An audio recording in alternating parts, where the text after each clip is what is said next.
I was pointing at that lady walking up to her seat. And in fact, you're Judy. This is Judy. Welcome, Judy. This is my first time, so bear with. My wild and crazy venture actually was a job that I had at Universal Studios Hollywood doing a live Foley soundstage.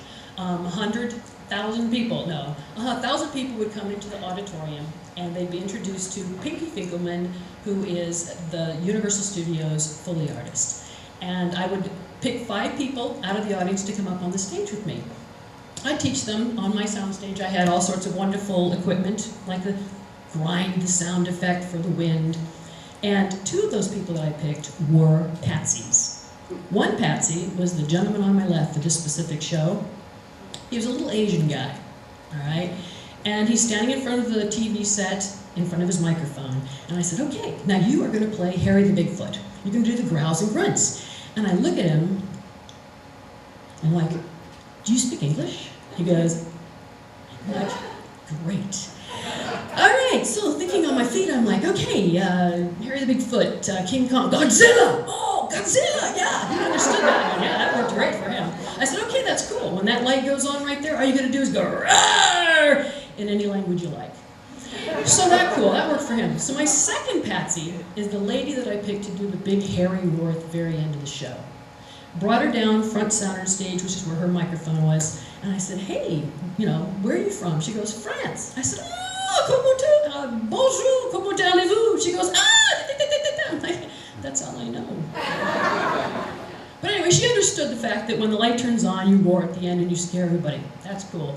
So what happens is, the whole entire soundstage basically darkens out, right? And everybody on stage is doing the sound effects that I told them to do, while the audience is watching a huge screen up top, black and white with no sound as we're making the sound effects.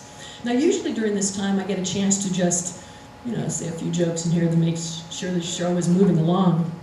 However, this time I did not have to, because my cute little Asian gentleman over here got very creative on me. He took to heart any language you want, and he was going rawr, rawr, and obviously he just totally forgot any kind of sound effects, and he starts paling out all these Asian foods. I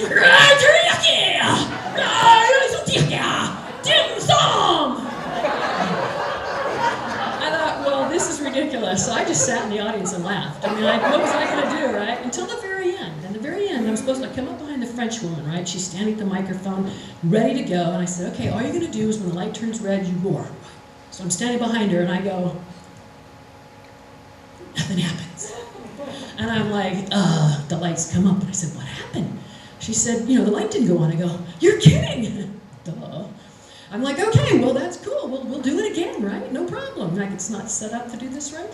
So lights all go back down again. The audience and the people on stage get to watch the now color screen going on with the sound effects that we've just done, and of course the gentleman over here with all his foods coming out. But at the very end, it comes again for the big moment. And I come down to the French woman, and I said, this is going to be your moment. All right, she's downstage. There's now a spotlight on her. Everything else is dark. She's standing there like, okay, you concentrate on the light. You just watch it. When it goes on, you put your arms up and you just roar. Yeah, got it. Now I'm trying to keep her concentrated because upstage, Harry the Bigfoot comes walking out the door in the darkness. All right, and all of a sudden I hear a guy screams from over here. Over here out of the side of my eye, I look and I see that the gentleman that I picked to do the ADR has beelined off. He's jumped over the double bar of the audience and gone out the curtain. And I'm like, okay, pay attention, pay attention. I've got to keep the French woman making sure that she's watching the light and paying attention. So it comes up to the very end. Harry's behind us, the audience. I have to like quiet them down, really concentrate. And here I go, okay, 4, 3, 2, 1, go. And she's, rawr. And Harry, who's 8 feet tall, is behind her going, rawr. And the audience is laughing and clapping. Life is wonderful, right? Lights come up, she turns around, sees Harry, freaks out, jumps through the sound pit, runs into her husband's arms, and boom, a successful show. However, an epilogue to the successful show, the gentleman who I had lost during the show comes back up, and he's with these two women that actually look sort of familiar to me. And he walks up and he goes, "God, I'm so sorry. I screwed up your show." And I said, "You know, you didn't screw it up. It was hysterical, man. When you jumped over that bar, you looked like you were an Olympic athlete, right?" He kind of looked sheepishly and he goes, "I won an Olympic gold medal in 1984 for the triple jump." It was Al Joyner, right? Exactly. And then the two women, I realized, one of them was his sister, Jackie Joyner-Kersee, who was the heptathlon gold medal winner, and right next to him, his wife, Flo Jo, exactly, the greatest athlete in the world. Now, did I have a cool job or what?